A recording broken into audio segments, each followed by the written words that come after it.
अस्सलाम वालेकुम dear students. आज के लेक्चर में हम बात करेंगे पॉइजन थ्योरम के बारे में कि पॉइजन थ्योरम क्या होता है। एक इम्पॉर्टेंट टॉपिक है, तो इसको भी ये ध्यान से डिस्कस कीजिएगा। सबसे पहले बात करते हैं कि पॉइजन थ्योरम इसे होता है कि इसकी स्टेटमेंट से शुरुआत करते हैं। द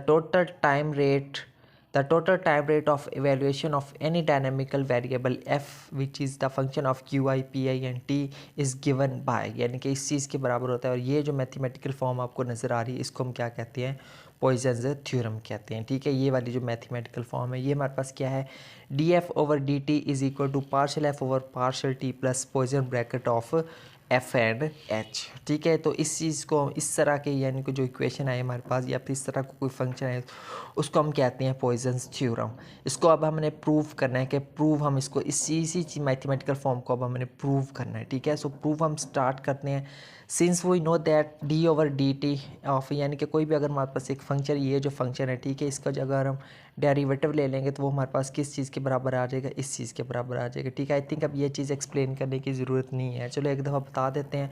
अब हमें पता है कि कोई भी अगर एक जो है वो वेरिएबल जो एक फंक्शन तीन वेरिएबल्स पर मुश्तमिल हो तो उसकी हम डिफरेंशिएशन या फिर पार्शियल डिफरेंशिएशन हम किस तरह से करते हैं। सबसे पहले हमने उस एफ़ का हमने उसका जो फर्स्ट पार्टिकल है उसके साथ हमने उसका पार्शियल डेरिवेटिव लेना होता है, यानी कि पार्शियल एफ और पार्शियल क्यू आ जाएगा। फिर ये जो नीचे वाली टर्म है इसका हमने डेरिवेटिव ले लेना होता है टी के लिहाज से। ठीक है, इसी तरह फिर सेकंड के साथ इसको यहाँ पे करेंगे, उसका डेरिवेटिव ले लेंगे, फिर थर्ड के लिहाज से हम टाइम के लिहाज से भी इसको हम कर लेंगे। ठीक है स्टूडेंट्स, तो यहाँ पे देखें ये जो हमारे पास ये जो चीज़ है इसको हम क्यू आई डॉट की फॉर्म में यहाँ पे इसको लिख सकते हैं। ठीक है, इस तरह इसको भी हम डॉट की फॉर्म में लिख सकते हैं, ये हमने लिख लिया। ठीक है, नेक्स्ट स्टेप देखिए, जिसका D F over D T किस चीज़ के बराबर आ जाएगा, हमारे पास इस चीज़ के बराबर आ जाएगा। ठीक है, तो अब next according to Hamilton equations के मुताबिक हमारे पास क्यू आई डॉट किस चीज़ के बराबर होता है, partial H over partial P I, and जो है वो पी आई डॉट किस चीज़ के बराबर होता है, माइनस पार्शल एच ओवर की पार्शल क्यू आई के बराबर होता है। ठीक है, द अबव इक्वेशंस बिकम्स, हम उनकी जगह पे हम उनकी वैल्यूज़ को पुट कर देंगे। ठीक है, यानी कि क्यू आई और पी आई डॉट की जगह पे, तो वो हमारे पास इनकी जगह पे हम जब ये दो उनकी वैल्यूज से रिप्लेस किया तो हमारे पास ये वाली चीज़ आ गई। ठीक है,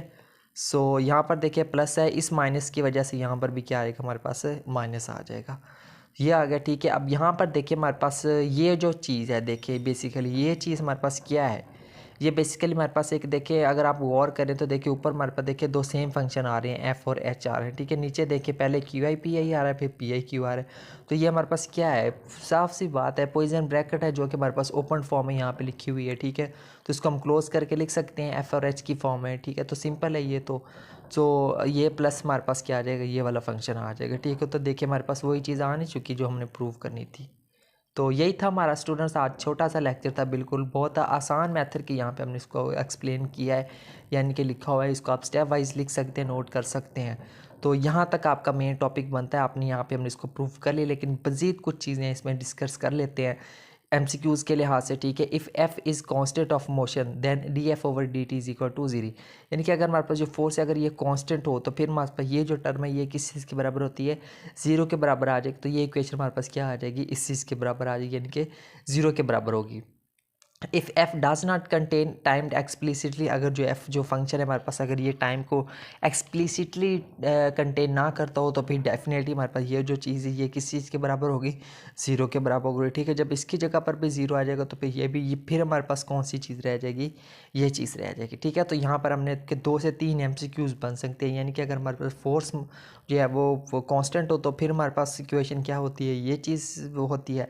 अगर हमारे पास जो फोर्स है वो टाइम को भी एक्सप्लिसिटली कंटेन ना करती हो तब भी हमारे पास कौन सी फॉर्म बनती है, ये वाली फॉर्म बनती है। ठीक है, तो ये 2-3 छोटी छोटी चीज़ बातें थी, इनको आप लोगों ने अच्छे से याद रखना है। तो यही था हमारा आज का छोटा सा लेक्चर, इसके आप यहाँ पे स्क्रीनशॉट्स भी ले सकते हैं, 2 पेजेस पर मुश्तमिल है। इसको आप नीट एंड क्लीन नोट कर लीजिएगा। मिलते हैं नेक्स्ट लेक्चर में हम। तब तक के लिए टेक केयर एंड अल्लाह हाफिज़।